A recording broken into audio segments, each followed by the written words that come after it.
E seguindo a nossa série de vídeos sobre cirurgia ortognática, hoje eu vou falar sobre a cirurgia do avanço mandibular, que é uma das cirurgias mais fantásticas da odontologia e que dá um benefício funcional e estético para o paciente fantástico. Então vem comigo nesse vídeo para te ver como que funciona a cirurgia do avanço mandibular e quais os benefícios maravilhosos que ela causa para quem realiza esse procedimento. Mas antes de tudo, tu já deve ter assistido o vídeo anterior, eu já pedi várias vezes, mas eu não vou deixar de pedir e de te incomodar até tu te inscrever no canal, ativar as notificações para sempre receber os vídeos em primeira mão.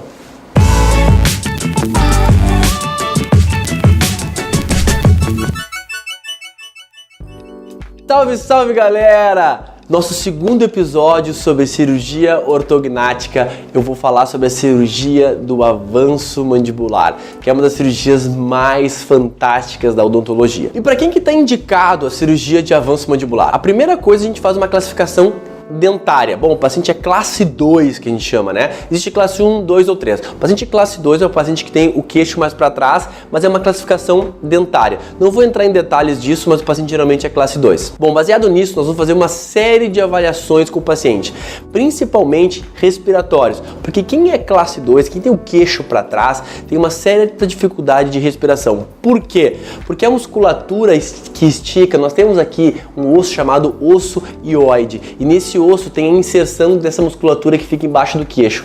Essa musculatura estica o hioide e ele faz a abertura da traqueia. E quando a traqueia está aberta, a gente respira melhor. Quando tu tem esse músculo flácido muito para trás, a traqueia, em vez de ficar esticada, ela fica mais fechada, o que diminui o espaço aéreo e o ar entra menos. E o que tu tem que fazer para conseguir que o ar entre mais? Tem que abrir a boca, porque quando tu abre a boca, tu estica a musculatura, estica o osso hioide e aí tu vai respirar melhor e tu acaba respirando por onde? Pela boca, o que é errado. Respirar pela boca é errado. Nós temos que respirar pelo nariz. Ah, mas por que, doutor, que nós temos que respirar pelo nariz? Por uma série de fatores. Eu vou fazer um vídeo sobre respiração para ti, sobre a apneia obstrutiva do sono, falando exatamente sobre isso, mas rapidamente falando, o nariz ele filtra e aquece o ar. Então nós temos que respirar pelo nariz. Existe uma série de fatores que levam o paciente a ter muitos problemas quando respira pela boca. Entre eles, amidalites recorrentes, e aí o paciente tem muitas infecções de garganta, e ele tem adenoides, daí ele respira mal pelo nariz, porque como ele não usa o nariz, acaba hipertrofiando a narina e tem dificuldade de respirar, mas isso é um outro vídeo, é muito assunto para falar num vídeo só. Eu vou me focar aqui na cirurgia de avanço mandibular. Já sabemos que este músculo estica o osso hioide e ele abre a traqueia para te conseguir respirar melhor. Então o maior benefício da cirurgia ortognática para o paciente classe 2 é a respiração. O paciente vai respirar melhor, respirar como nunca. Meus pacientes que fazem cirurgia comigo depois de aí 2 semanas falam: doutor, eu estou respirando como nunca respirei na minha vida. Ou seja, o ar entra muito melhor e aí tu vai ter o benefício não só da respiração, mas de todas as outras coisas relacionadas a isso. Tu vai dormir melhor, tu não vai roncar mais, tu vai conseguir te exercitar de uma forma melhor sem ficar tão cansado, respirando melhor. Ou seja, falei demais, né, gente? Mas eu me empolgo com esse assunto. É muito importante, as pessoas têm que saber disso. A cirurgia ortognática de avanço mandibular, ela dá a respiração, que é basicamente, eu acho que a coisa principal da nossa vida, né? Sem respiração não tem nada. O maior benefício do avanço mandibular é a respiração.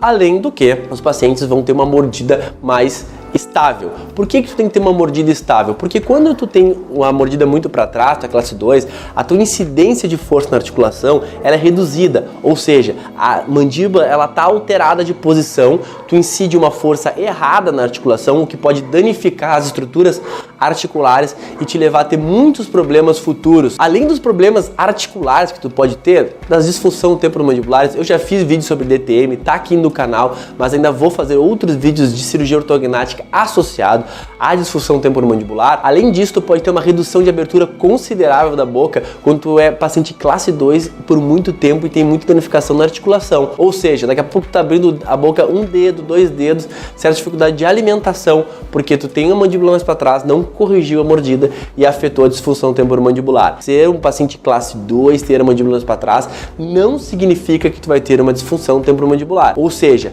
este problema de DTM é multifatorial, mas isso é um outro assunto. Aqui na cirurgia ortognática, tu pode ter um dano considerável na articulação se tu mantiver a tua mordida errada ao longo da tua vida. E como é feita essa cirurgia? Como que ela é feita? As pessoas têm medo da cirurgia, né? Ah, mas como é que é feita? Como é que eu vou fazer? Bom, a cirurgia ortognática ela é hospitalar, né? Anestesia geral a gente sempre faz a nível hospitalar e a gente faz um acesso todo intraoral. Como é que a gente faz? A gente acessa a região lá de trás, por dentro da boca da mandíbula, abre essa área e faz uns cortes para soltar a mandíbula. Depois de soltar a mandíbula, nós vamos usar uma guia que nós vamos colocar na arcada. Essa guia ela é impressa por uma impressora 3D de alta resolução e ela é baseada no nosso planejamento virtual feito prévio da cirurgia. Como eu falei no vídeo anterior, se tu não assistiu o vídeo anterior, tá aqui, ó, pode assistir ele. E aí nós vamos fixar a mandíbula com placas e parafusos. São pequenas placas de titânio que não precisam ser removidas. A gente fixa, podem ser placas ou só parafusos,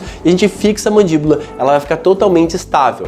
E aí tu vai poder morder e ficar o tempo necessário de recuperação óssea sem precisar fazer nenhuma restrição considerável da tua mordida. Não existe mais aquela história de ficar bloqueado, que a gente chama. Antigamente as pessoas tinham medo de ficar com os dentes cerrados, porque muito antigamente a cirurgia era feita com fio de aço, ou seja, não ficavam totalmente rígidas as fixações, ou seja, o paciente poderia mexer e dar alteração, e aí ele ficava com a boca bloqueada, que a gente chamava, com os dentes amarrados. Hoje em dia a gente não faz mais isso, a gente coloca elásticos para guiar a mordida, mas as placas e parafusos de titânio dão estabilidade à mordida, então o paciente não fica bloqueado, ele fica com a abertura livre e vai poder, dentro do seu limite, conforme for melhorando a sua recuperação, poder voltar às suas atividades normais, a falar, a comer, tudo como era antes. E como que é o pós-operatório dessa cirurgia de avanço mandibular? Ela é um pós-operatório um pouco mais chatinho, tem que ter um pouco mais de cuidado.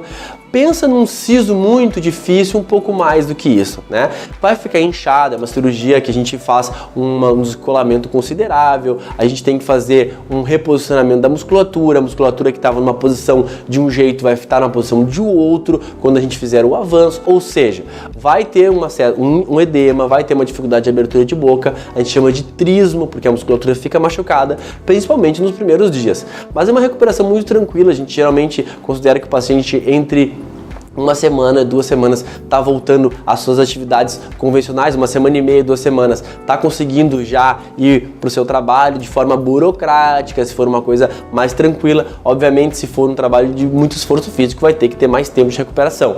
Questão de academia, exercícios físicos, corrida, isso tem que ter uma recuperação mais longa. Mas, hoje em dia, a recuperação é muito mais tranquila. Acabou aquela história, porque tem que ficar 2 meses. Não precisa. Em 2 semanas, já tá bem recuperado. Principalmente se a cirurgia for só de mandíbula, é muito tranquilo. Se tu seguir o pós-operatório certinho nesse período, então não precisa ficar preocupado. É claro que eu vou usar o jargão que eu já usei em todos os vídeos e sempre uso porque eu gosto de jargão e ele realmente reflete o que a gente pensa. Cada caso é um caso, nós temos que estudar o caso do paciente, ver como que é a reação inflamatória dele, ver qual é o caso que a gente vai fazer, quanto de avanço é, tudo isso impacta no pós-operatório. Então, para te ter uma ideia, tu tem que conversar com o cirurgião, fazer uma consulta e ver como que vai ser teu pós-operatório, qual é a perspectiva de tu ter um pós-operatório tranquilo, quanto tempo tu vai ficar sem trabalhar e tudo mais. E aí, tá sabendo tudo sobre cirurgia de avanço mandibular?